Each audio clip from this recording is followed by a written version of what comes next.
Lideramos el camino de la opinión pública y buscamos que la cultura del debate alcance consensos y soluciones a los problemas de nuestro país.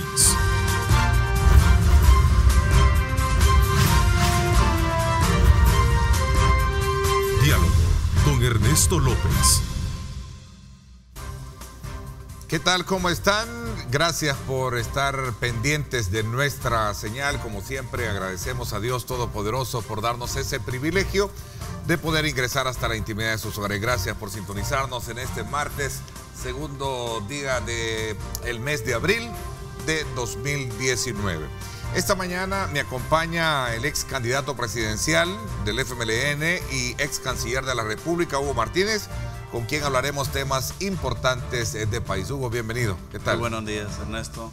Amigos y amigas que nos sintonizan, es un gusto compartir con ustedes. A ver, Hugo, tu experiencia como canciller te hace comprender mejor la decisión o mejor dicho, el anuncio que ha hecho el presidente Trump en cuanto a recortar la ayuda, la cooperación a nuestro país. Bueno, eso es un anuncio que se enmarca en la política doméstica de los Estados Unidos. Sí. Todos sabemos que hay un forcejeo ahí, una estira y encoge por los fondos que el presidente Trump ha solicitado para construir el famoso muro en la frontera sur de los Estados Unidos. Y esta señal y otras señales que el presidente Trump ha enviado obedecen a esa política interna. Pero como siempre lo he dicho, la única forma de disminuir los flujos migratorios es invirtiendo en los lugares de origen de la población migrante. Y esta medida que anuncia el presidente Trump va en la dirección totalmente contraria.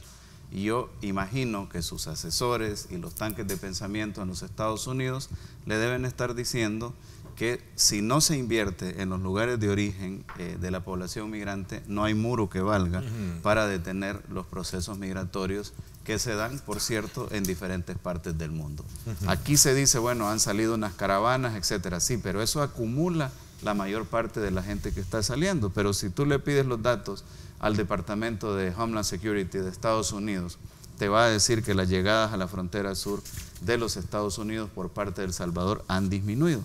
¿Y a qué obedece eso? A una inversión sostenida que ha tenido el gobierno de El Salvador y el gobierno de los Estados Unidos para disminuir esos flujos migratorios. Si esa inversión se cae, si esa inversión no se sigue dando, lo que vamos a tener es un efecto boomerang en el sentido que al no resolverse o al no paliar las condiciones difíciles que se tienen en algunos lugares de origen de la población migrante, pues la gente va a optar por la migración irregular como lo ha hecho en otros tiempos. Entonces, es una medida contraproducente, y yo espero que el Ejecutivo de los Estados Unidos, pero principalmente el Congreso de los Estados Unidos, tomen cartas en el asunto para evitar que esta medida genere un efecto boomerang en los países del Triángulo Norte. Aquí estamos hablando de mi verdad con la tuya, es decir, hablando en términos muy comparativos de países. El presidente Trump sostiene de que no se ha hecho nada y que se están agarrando el dinero de nosotros, Estados Unidos, ¿verdad? Pero no están haciendo nada para detener. En estos días parte hacia los Estados Unidos una caravana de una magnitud considerable. Es decir, ¿cómo pueden los gobiernos entonces detener si al final es un derecho, no es un delito, como lo decía la autoridad a la vez claro, anterior? Invirtiendo en los lugares de origen de la población migrante, pero él, su vicepresidente y sus autoridades han reconocido que El Salvador es el único país del Triángulo Norte que ha logrado disminuciones sustantivas en las llegadas de salvadoreños a la frontera sur de los Estados Unidos. Y tienes razón, pero también hay que ver la otra parte de la ecuación. ¿Cómo se explica entonces la disminución de un 60% de las llegadas a la frontera sur de Estados Unidos por parte de los salvadoreños? Claro. Y algunos analistas decían, no, es que México le está haciendo la tarea a Estados Unidos y los regresa. Ah, pues noticia también de México. Los reportes indican que las llegadas a México de ciudadanos salvadoreños han disminuido en un 60% también. Entonces hay que tomar las dos partes de la ecuación. Yo no quiero decir ni por asomos que se ha resuelto el problema, pero quiero decir que en relación a los otros dos países del Triángulo Norte, El Salvador ha tenido un desempeño sobresaliente en materia de generar condiciones mínimas para que la población decida quedarse en nuestro país y no emprenda el viaje como lo emprenden. O sea, si tú haces un análisis incluso de lo que aparece en las noticias, la mayoría de caravanas son provenientes de Honduras y de Guatemala. Cada país tiene la obligación de hacer el mayor esfuerzo posible para mejorar las condiciones. Pero en un contexto internacional donde algunos países acuñamos el término de responsabilidades compartidas pero diferenciadas, es importante comprometer al socio también. Es decir, ok, nosotros vamos a hacer nuestra parte, pero queremos que ustedes hagan su parte. Por ejemplo, parte de la violencia en este país es que este país y Centroamérica es un corredor de las drogas hacia los Estados Unidos. Y Estados Unidos, como principal nación consumidora de esas drogas, tiene que hacer su parte para combatir el tráfico de drogas y toda la violencia que genera el tráfico de drogas en nuestra región. Entonces, cuando uno va y dice, mira, yo me comprometo y voy a garantizar que los flujos migratorios disminuyan. Ajá, socio, por cierto, no cualquier socio, sino nuestro socio principal. Ajá, socio principal, ¿qué van a hacer ustedes? ¿Cuál es su compromiso? Porque este es un asunto de responsabilidades compartidas y diferenciadas. Todos tenemos responsabilidad. Y yo creo que un presidente electo debe estar para unir al país, no para dividir al país. Y lo poco que he visto hasta ahora ha sido en la dinámica de dividir al país. Los míos y los vuestros, ustedes y nosotros, los buenos y los malos, los corruptos y los no corruptos, etcétera, etcétera. Y yo soy una persona de consensos y no me sentiría para nada cómodo trabajando en un gabinete que tiene ese estilo, aún sin haber tomado posesión. Y así te puedo citar otra serie de cosas. Por ejemplo, en la política exterior. En la política exterior todos estamos claros que el mundo es multipolar y que no debemos poner, como dicen popularmente, todos los huevos en una sola canasta, que debemos de apostarle a tener relaciones de cooperación, de amistad con todos los países del mundo, con el bloque europeo, con el bloque asiático, con el bloque del hemisferio occidental, con Oceanía, con los países nórdicos, etcétera. Las relaciones internacionales para una nación pequeña como El Salvador no empiezan y terminan con su socio principal, que es Estados Unidos. Yo no lo niego, Estados Unidos es nuestro socio principal, pero eso no quiere decir que vamos a desatender a la Unión Europea, que vamos a desatender a Oceanía, que vamos a desatender a Asia, que vamos a desatender a los países nórdicos, o peor aún, que vamos a manejar una política de hostilidad hacia los presidentes de la región. O sea, yo no concibo cómo un presidente electo puede, por las razones que sea, seguir agrediendo a nuestros vecinos de Guatemala, a nuestros vecinos de Honduras, etcétera. Bueno, ellos han tenido sus procesos, bien o mal han tenido sus procesos y son las autoridades electas en esos países. Y no creo yo que sea sano empezar o antes de empezar el gobierno estar confrontando con estos países vecinos, cuando El Salvador ha sido líder en materia de integración centroamericana. Entonces, ¿con qué cara vamos a llegar a pedirle a los demás países que relancemos la integración, que fortalezcamos la integración si los hemos estado insultando? O en el caso de México también, cómo se le dio el tratamiento a México, al presidente saliente de México. Entonces, a eso me refiero cuando digo categóricamente que aunque se me propusiera, no estoy dispuesto a participar en el gabinete del nuevo gobierno. Ahora, dicho esto, también he dicho que todos los salvadoreños, si se nos pide una opinión, si se nos pide una propuesta, debemos estar dispuestos a colaborar. Y yo he dicho que aún que cuando yo estaba en oposición se me pidió que presentara propuestas, que participara en una comisión consultiva del Ministerio de Relaciones Exteriores, y lo hice. ¿Eso significaba que yo compartía la visión de gobierno del Partido Arena que gobernaba entonces? Absolutamente no. ¿Eso significaba que yo era parte del gobierno de Arena? Absolutamente no. ¿Significaba que yo, como representativo de una forma de pensar de la sociedad salvadoreña, llegaba a una instancia y daba mi opinión? ¿Estás tú tranquilo de que se va a hacer una buena elección transparente y acorde a lo que realmente la población fuera de lo que es la cúpula del partido quiere? Yo espero que se haga una elección democrática, transparente, lo más participativa posible y que lleve al partido a otro nivel, ¿verdad? Porque el partido ha caído en una situación de dificultad, no lo podemos negar, pero es esa misma fuerza transformadora de la gente dentro del partido que nos va a dar nuevas autoridades a todo nivel y que esas nuevas autoridades deben estar claras que obedecen o van a obedecer a la militancia del partido y que van a poner por encima de cualquier interés el interés nacional y el interés del partido. ¿Existe algún temor en tu persona porque vayan a haber cuotas de poder disfrazadas, matizadas con los que actualmente están de alguna manera enquistados dentro del partido? Bueno, yo no soy una persona que actúa por temores, ¿no? Siempre trato de tomar mis decisiones sobre la base de una reflexión. Yo he hablado con mucha gente de la militancia, con mucha gente de mandos medios que venían del momento del conflicto armado y con una disciplina de obediencia inquebrantable.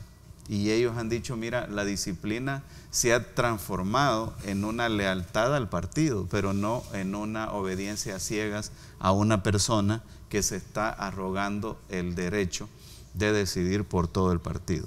Que cada dirigente político de un partido revolucionario, por supuesto, como el FMLN, debe de tener una salida lateral, aunque sea una salida humilde, siendo agricultor, siendo ganadero, siendo comerciante, siendo académico, pero debe tener una salida lateral para no estar en esas ansias que si no quedo en un puesto de gobierno o no quedo en un puesto del partido, ¿cómo voy a hacer para vivir? ¿No te gustaría ver a Óscar Ortiz dirigiendo el FMLN? Mira, a mí me gustaría ver más jóvenes y más mujeres dirigiendo el FMLN. Yo reconozco los atributos que Óscar tiene, pero creo que también se debe pensar profundamente cuál es el perfil y el liderazgo que más le conviene en este momento al FMLN. ¿Te gustaría dirigir el FMLN? Yo no lo pondría de esa manera. Yo siempre he considerado las responsabilidades que he tenido como una misión, como una tarea, y si esa misión y esa tarea se plantea, pues estaría dispuesto a discutirlas con la militancia, pero no estoy interesado en buscar Mira, es que yo siento y he llegado a la conclusión de que se puede aportar también desde la base del partido con tareas especializadas.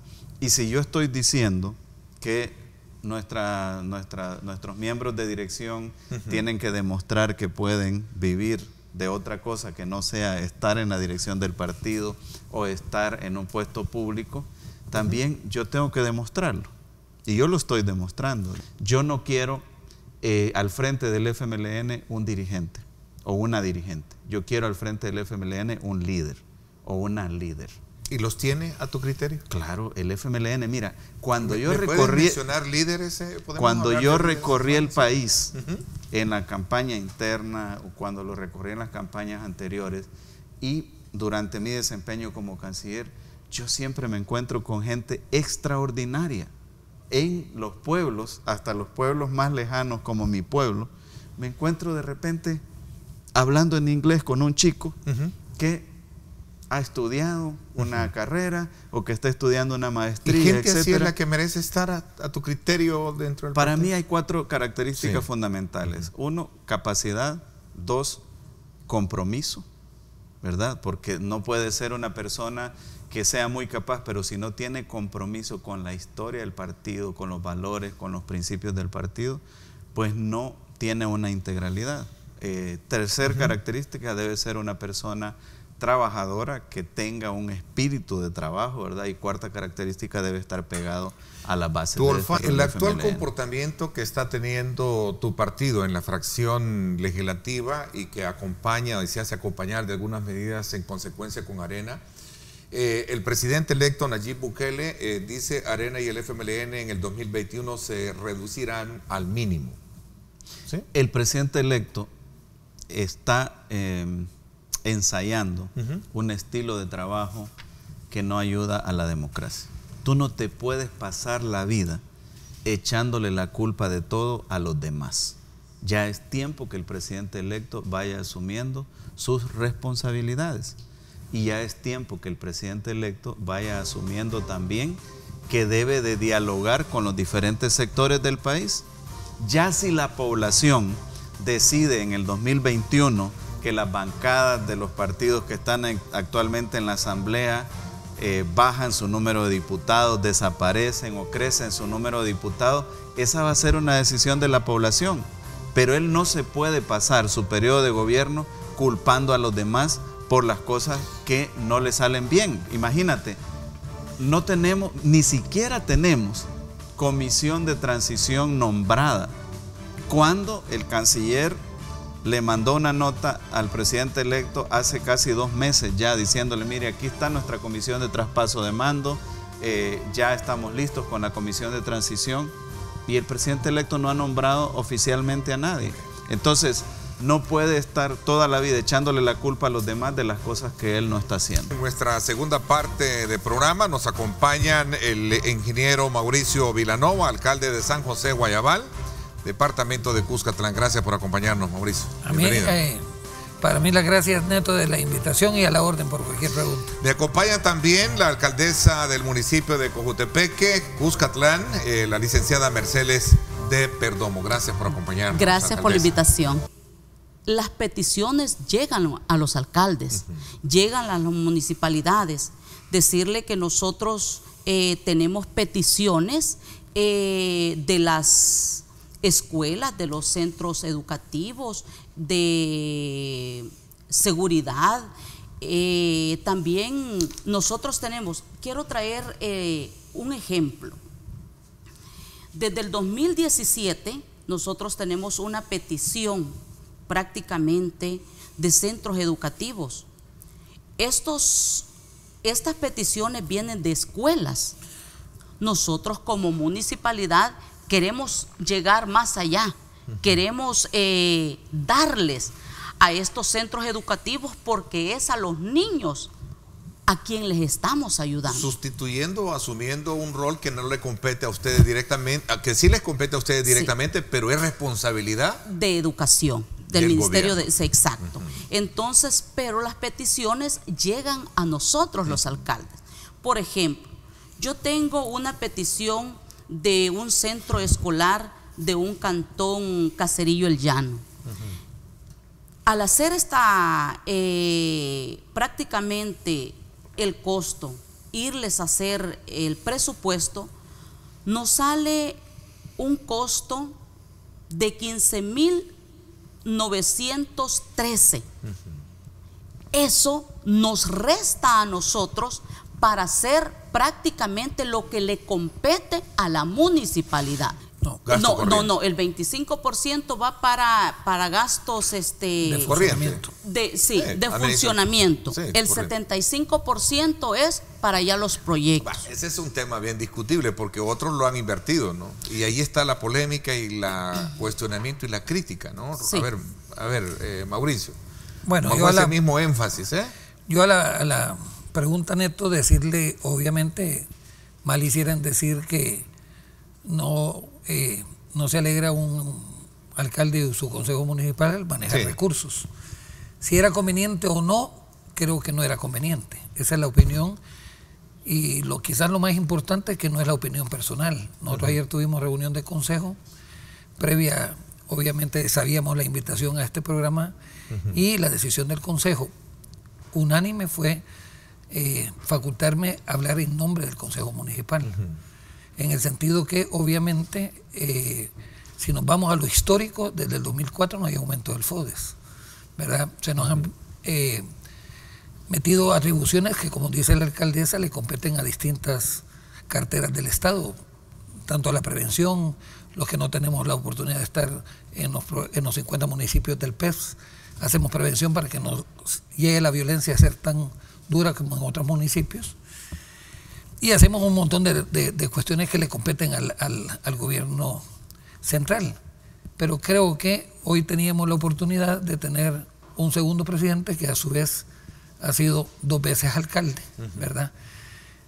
Me preocupó a mí en lo personal y al consejo que salga un dictamen tan rápido, sabiendo cómo están las finanzas del Estado y que nos coloque ahorita en ese boomerang de opinión internacional, embajadas en contra de aumento, bancos mundiales y la opinión pública. Y ustedes celebrando. En el caso de nosotros, mal hicieran decirle que estamos celebrando. No, me refiero en términos generales, ¿no? Sí. O digo, agradecido, como decía la alcaldesa, ¿no? Nosotros lo vemos como, y quiero hacer énfasis en decir que hay una generación de alcaldes, independientemente nuevos o viejos, que estamos dispuestos a dialogar, que ya no nos debemos de inclinar a las decisiones de las cúpulas partidarias, ¿verdad? Nosotros tuvimos la oportunidad de estar como partido y hacer pública nuestro pensamiento al presidente del partido, y le decíamos casi que no era el momento oportuno. Se dio, obviamente los considerandos que ahorita se están dando implican que haya responsabilidad, buscar recursos, y le voy a decir una cosa que vemos con preocupación: cómo se nos han ido incrementando las responsabilidades del mantenimiento de nuestros caminos y nuestras calles. De alguna manera se tienen que sacrificar otros fondos. Yo considero que al presidente le va a quedar con su gabinete estudiar prácticamente este proceso. Nos quedan prácticamente 10 meses, 9 meses como para poder dialogar y llegar a un acuerdo para que veamos de qué manera podemos solventar y salir a flote con este proyecto, con esta iniciativa que se ha dado para las municipalidades. El Consejo Municipal, como decía Mauricio, de San José Guayabal, ha tomado a bien hacer consideraciones no tan, digamos, de querer aceptar de que es el momento para haber recibido este aumento. ¿Es el caso con su consejo? ¿Todo lo contrario? Sí, lo contrario. Nosotros como municipalidad, a pesar que somos una cabecera departamental, pero quizás eso nos genera más demanda, ¿verdad? Más demanda, y el Consejo sí está consciente de la necesidad que tenemos. De recursos. Exacto. Porque sabemos que en el país hay problemas fiscales. Sí, claro. Y un poco, yo creo que aquí, y que no suene también a estar secundando un poco la postura, el problema es, como lo decía Mauricio, es que en el país hay un problema fiscal. Así es. Y hay una poca, llamémosle, credibilidad en algunos municipios, no voy a decirlos todos, por la forma o el mecanismo en cómo se ha manejado el tema del FODES. Sí, yo a la primera pregunta, sí es preocupante el nivel de endeudamiento de algunas alcaldías. Increíblemente, si no mal sé el último dato, que va paralelo, y ha habido dos cosas, Neto. El asumir responsabilidades del gobierno central que nos hemos tomado los últimos años los gobiernos locales, a la par de la poca efectividad del FIDL, donde casi el presupuesto del FIDL, que anteriormente era un coadyuvante al desarrollo local, se ha ido más que todo para transferencias monetarias y ya no muy poco para la inversión.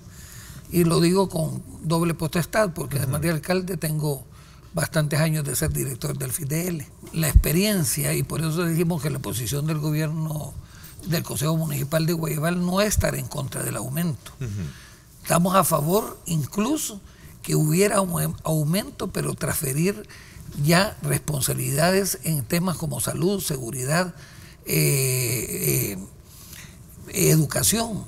Neto, es deplorable no solo las condiciones de la escuela, es deplorable la calidad educativa. Es deplorable que los patrullajes de los policías sea intermitente y no permanente, que haya control territorial, que la renta sea un común denominador que golpea la economía de los países y que frena el desarrollo económico de los municipios. Es triste y lamentable que las instituciones educativas estén controladas por los pandilleros y los mareros. Entonces yo creo que este país tiene que pasar, y ojalá que lo haga este presidente, a la cultura de la descentralización. ¿Qué provecho se va a tener entonces bajo la misma proyección de lo que puede significar este incremento? Hay quienes sostienen que este fue una estrategia política de los diputados para, reconociendo que el brazo territorial que tienen son sus alcaldes a la hora de las votaciones. A ver, en todo esto también hay un matiz político. ¿Qué piensan? Bueno, yo considero que cada quien tiene libertad de pensar y tener sus propios criterios. En lo personal, yo pienso en el pueblo, pienso en las necesidades que nuestra gente tiene, y es por eso que no lo veo de esa manera. Posiblemente hay mucha población que está pensando en que quieren aplausos, en que quieren más apoyo. Si nosotros hacemos un buen trabajo y que vaya dedicado a nuestra gente, a las necesidades más vulnerables, yo considero que la gente va a decidir, y no necesariamente lo vamos a hacer porque nos aplaudan o porque nos agradezcan, sino porque el trabajo se haga de la mejor manera y sobre todo con transparencia. A mí me gustaría que esto sea bien fiscalizado, que nos lleven, que nos cuenten bien las costillas, cómo se están llevando las cosas, y de esa manera pues uno tiene facultad moral con el pueblo de decir: esto está bien, esto lo hice y esto no se pudo por A o B, pero no lo hacemos por eso. En mi pensamiento no va eso. Ok, Mauricio. Yo me sumo quizás a lo que dice la licenciada. La necesidad de una población no tiene colores partidarios. El entrar al pensamiento de los diputados, que obviamente obedecen lineamientos de las cúpulas partidarias, pues entrar a ese pensamiento es difícil. Si lo hicieron para dotar más de recursos pensando en las elecciones 2021, pues tal vez podría ser una estrategia. Para mí, tal vez en lo personal equivocada, porque me pregunto por qué no lo hicieron en estos últimos 10 años. Tenemos prácticamente bastante tiempo de no haber tenido aumento del FODES. Aún así hemos sacado, en el caso de Guayabal, que ha estado fuera de los municipios beneficiados con comunidades rurales solidarias o red solidaria antes, y el plan El Salvador Seguro, tenemos 98% de cobertura de energía eléctrica, 97% de agua potable. Hemos desarrollado el 60% en desarrollo humano. Entonces, yo creo que las necesidades obviamente se cubren a través de recursos y recursos financieros, pero tiene que haber responsabilidad, Neto. Yo no me arrepiento ni mi consejo en haber invertido ese componente fuerte en desarrollo humano. Hace poquito, la semana recién pasada, finales, tuvimos la visita de 2 grupos de universitarios, y viera que halagado me sentí que ellos se sintieran que estaban llegando a un lugar seguro. No seguro, a un lugar que no pareciera que estuviéramos en El Salvador. La paz social, porque nosotros en Guayana hemos comprobado en el municipio que hay una línea frágil entre prevención y seguridad. No puede haber prevención sin seguridad, ni seguridad sin prevención. Y tienen que haber grupos focalizados. Sí, ellos tienen su propio criterio, su propia ideología. Sin embargo, nosotros vamos a respetar las decisiones que se tomen. Espero que no sea así, que esto no retroceda, sino que avance, porque ya lo hemos manifestado, son las necesidades, es el pueblo los que lo necesita. No lo necesito yo como alcaldesa quizás, lo necesita el pueblo, la gente, porque nosotros estamos trabajando para viviendas dignas, para deporte, para infraestructura, para prevención de la violencia, y yo creo que todo esto va enfocado a esa necesidad para que ellos no retrocedan con esto. Mauricio. Yo lo oí con nombre y apellido, porque me gusta poner Neto nombre y apellido. Lo oí del diputado Gallegos. Sí. Yo decirle, con el respeto que el diputado Gallegos debería reunirse con sus alcaldes para que sepa la importancia de incrementar el FODES, ¿verdad? Más que de declararlo inconstitucional, hay que bajarlo, hay que discutirlo, y le aseguro que muchos estaríamos deseosos de un aumento, pero no solo de aumento en dinero, sino en la descentralización que tanto necesita el país. Por mi parte, eso es todo por hoy. Pásenla bien y, como siempre, recuerden lo más importante: amar a Dios sobre todas las cosas. Lideramos el camino de la opinión pública y buscamos que la cultura del debate alcance consensos y soluciones a los problemas de nuestro país.